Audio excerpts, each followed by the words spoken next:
ठीक है, इस तरह से।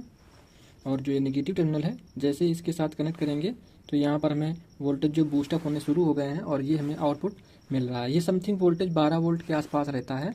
ये इस लोड कनेक्ट नहीं है, इसलिए ये थोड़ा सा हाई दिखा रहा है। तो अब हम आगे देखेंगे किस तरह इस सर्किट को बनाना है। इसमें कौन कौन से सर्किट हमने इस्तेमाल किए हैं, कौन कौन से कंपोनेंट लगे हैं।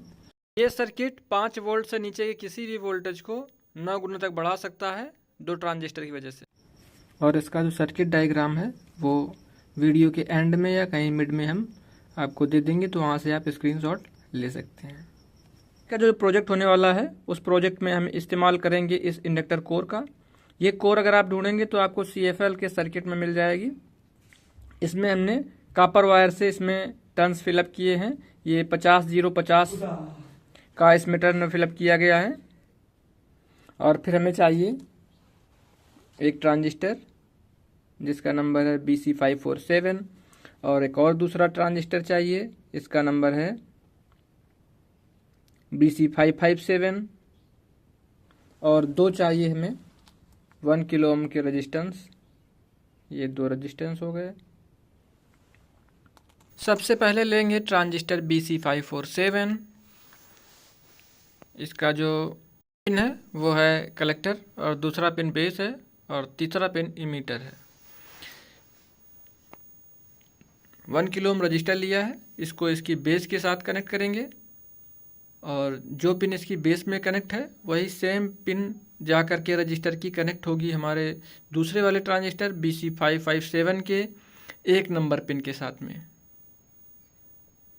और जो इसका 2 नंबर का पिन है वो BC547 के 1 नंबर के साथ कनेक्ट कर देंगे। ये दोनों रजिस्टर 1 किलो ओम्स की हैं। ये रजिस्टर काम करेंगे पुल डाउन रजिस्टर हैं, यानी कि जब एक ट्रांजिस्टर चालू होगा तो दूसरे वाले को वो बंद कर रहा होगा। इस तरह से यहाँ पुल अप और पुल डाउन की कंडीशन बनेगी और हमारा ट्रांजिस्टर जो है वो स्विचिंग करेंगे। और अब लेंगे ये इंडक्टर कॉइल और इंडक्टर कॉइल का जो ये 50 वाला टर्न है इसको कनेक्ट कर दिया है BC547 के 1 नंबर पिन के साथ में और दूसरा जो 50 का टर्न है उसको कनेक्ट किया है BC557 के पहले वाले पिन के साथ में। अगर हमारा ये प्रोजेक्ट काम नहीं कर रहा है, स्विचिंग नहीं करा रहे हैं ट्रांजिस्टर, तो इनके पिन जो हैं ये 50-50 वाले आपस में चेंज कर देंगे और जो ये इसका 0 वाला पॉइंट है उसे कनेक्ट कर देंगे पॉजिटिव सप्लाई के साथ में।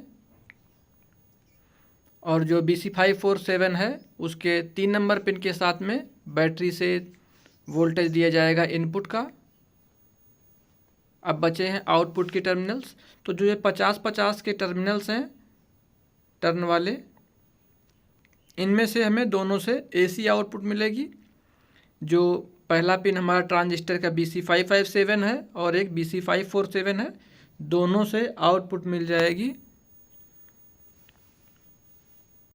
अब आउटपुट का ये लास्ट वाला टर्मिनल है जिसे कनेक्ट कर दिया BC547 के 1 नंबर टर्मिनल के साथ में। अब ये मिले हुए AC को हमें DC में कन्वर्ट करने के लिए चाहिए एक ब्रिज रेक्टिफायर और एक कैपेसिटर।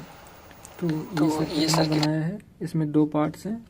ये एक जो सर्किट है ये एम्पलीफायर सर्किट है और जो ये वाला सर्किट है ये बेसिकली इसमें से जो आउटपुट मिल रहा है वो AC का आउटपुट मिल रहा है। तो यहाँ पर हमने एक bridge rectifier SMD bridge rectifier है और उसके साथ में एक फ़िल्टर कैपेसिटर का इस्तेमाल किया है उसको DC बनाने के लिए। जो भी इनपुट आएगा उसको ये एम्पलीफाई करेगा। एम्पलीफाई करने के बाद में ये बूस्टर जो फ़िल्टर कैपेसिटर और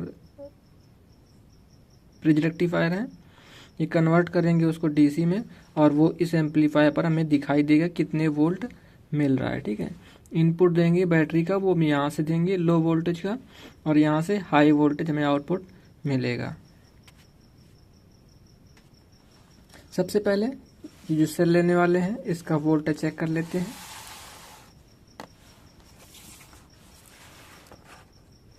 बीस वोल्ट की रेंज पे सेट कर लिया है और इसका वोल्टेज देख लेते हैं कितना होने वाला है। ये सेल लगभग चार्ज है, 1.1 है, 1.5 होता है ये। ठीक है, कोई इशू नहीं है। और ये हमारा सर्किट है। तो सबसे पहले मल्टीमीटर को ऑन कर लेंगे। तो हमने सेट कर लिया है DC 20 वोल्ट की रेंज पर, और ये हमारा पॉजिटिव टर्मिनल है, ठीक है, इस तरह से। और जो ये नेगेटिव टर्मिनल है, जैसे ही इसके साथ कनेक्ट करेंगे तो यहाँ पर हमें वोल्टेज जो बूस्ट अप होने शुरू हो गए हैं, और ये हमें आउटपुट मिल रहा है। ये समथिंग वोल्टेज 12 वोल्ट के आसपास रहता है। ये इस लोड कनेक्ट नहीं है, इसलिए ये थोड़ा सा हाई दिखा रहा है, ठीक है। इस तरह से इस सर्किट में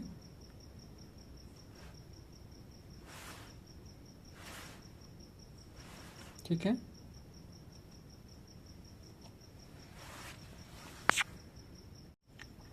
बेसिकली यहाँ पर 2 ट्रांजिस्टर इस्तेमाल हुए हैं, 2 रेजिस्टेंस इस्तेमाल हुए हैं, और एक इंडक्टर कॉइल है जिसको हमने 50-50 के टर्न्स में भरा हुआ है। और ये SMD ब्रिज रेक्टिफायर है, और ये एक फ़िल्टर कैपेसिटर है 600 वोल्ट का 104J।